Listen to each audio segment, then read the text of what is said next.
5 fraze interzise care vor face orice femeie să te dorească.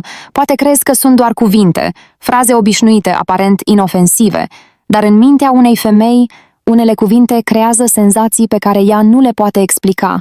Ea nu analizează, ea simte. Și când acest sentiment se trezește, nu există buton de oprire. Atracția feminină nu se naște din logică, se naște din instinct, din emoție, din chimia invizibilă, care ignoră ce e corect sau adecvat. De aceea o femeie poate avea o viață stabilă, o relație, și totuși să simtă un impact interior neașteptat din partea altui bărbat. Nu e o alegere conștientă, e un răspuns emoțional automat. Astăzi o să-ți dezvălui 5 fraze interzise, 5 expresii care nu vorbesc cu rațiunea ei, ci cu instinctul, iar ultima te va surprinde. Înainte să începem, lasă-mă să te întreb. De câte ori ai încercat să impresionezi o femeie și ai observat că și-a pierdut interesul? Sau te-ai blocat de frica de a greși și ai sfârșit prin a fi ignorat? Majoritatea bărbaților oscilează între două extreme. Fie vorbesc prea mult încercând să convingă, fie se anulează din nesiguranță, dar atracția reală se naște în altă parte, se naște în energia pe care o transmiți, în ascultarea activă, în declanșatorii emoționali potriviți, în felul în care ocupi spațiul fără să ceri permisiunea.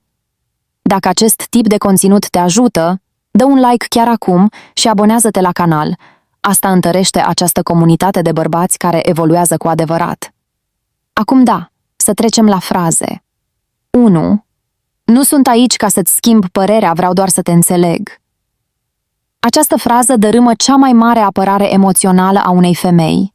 Teama că bărbatul încearcă mereu să obțină ceva. Când spui asta cu calm, fără anxietate, ceva se schimbă în ea, tensiunea scade, corpul se relaxează, încetează să se mai protejeze, îi arăți clar că nu ai nevoie de aprobarea ei, nu te lupți pentru putere, ești prezent. Majoritatea bărbaților ascultă ca să răspundă, tu asculți ca să înțelegi, și când o femeie se simte cu adevărat înțeleasă, fără presiune, dorința găsește spațiu să crească. 2. Îmi place felul în care gândești, nu mă așteptam la asta. Această frază merge dincolo de aparențe. Atinge direct ego-ul emoțional feminin. Nu lauzi corpul, lauzi mintea. Și când adaugi, nu mă așteptam la asta, activezi declanșatorul surprizei emoționale, se simte rară, diferită, intrigantă. Curiozitatea se trezește instantaneu, începe să se întrebe ce a trezit asta în tine. Acest tip de recunoaștere creează un impact profund pentru că aproape nimeni nu face asta în modul corect. 3. Nu încerc să te impresionez, încerc să te cunosc. Aici are loc o inversare totală a rolurilor. Toți bărbații încearcă să impresioneze, tu te poziționezi ca cineva care selectează. Asta schimbă complet dinamica emoțională.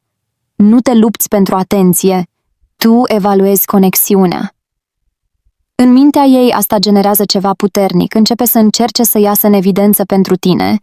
Acesta e declanșatorul validării inversate și este extrem de eficient.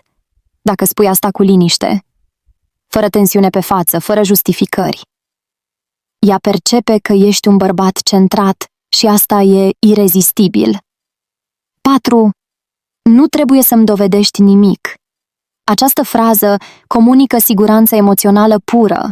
Nu ceri performanță, nu ceri un anumit comportament, nu încerci să controlezi, transmiți senzația de libertate emoțională, iar mintea feminină asociază libertatea cu dorința. Când simte că poate fi ea însăși lângă tine, fără frica de a fi judecată, fără nevoia de a mulțumi, atracția crește în tăcere. Acesta e unul dintre cei mai profunzi declanșatori din neuroștiința afectivă, siguranță combinată cu mister. 5. Știu exact când să plec înainte să pierd impactul. Aceasta e cea mai interzisă frază dintre toate, pentru că activează cea mai veche frică a minții umane. Frica de pierdere. Comunici că ai control emoțional, că nu te atașezi ușor, că știi să intri și să ieși. Și asta generează imediat tensiune emoțională pozitivă. Creierul intră în stare de anticipare. Ea începe să se gândească la tine după ce te îndepărtezi. Acesta e declanșatorul dopaminei funcționând la nivel maxim.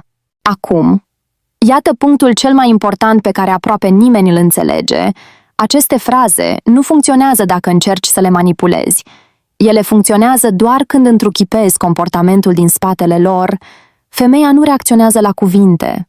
Ea reacționează la energia emoțională care vine odată cu ele, voce calmă, privire fermă, respirație controlată, postură stabilă. Toate astea comunică mult mai mult decât orice frază izolată. Dacă ești nervos, ea simte. Dacă ești nerăbdător după aprobare, ea observă. Dacă ești centrat, ea răspunde. De aceea spun mereu că frazele creează impact când reflectă o identitate reală.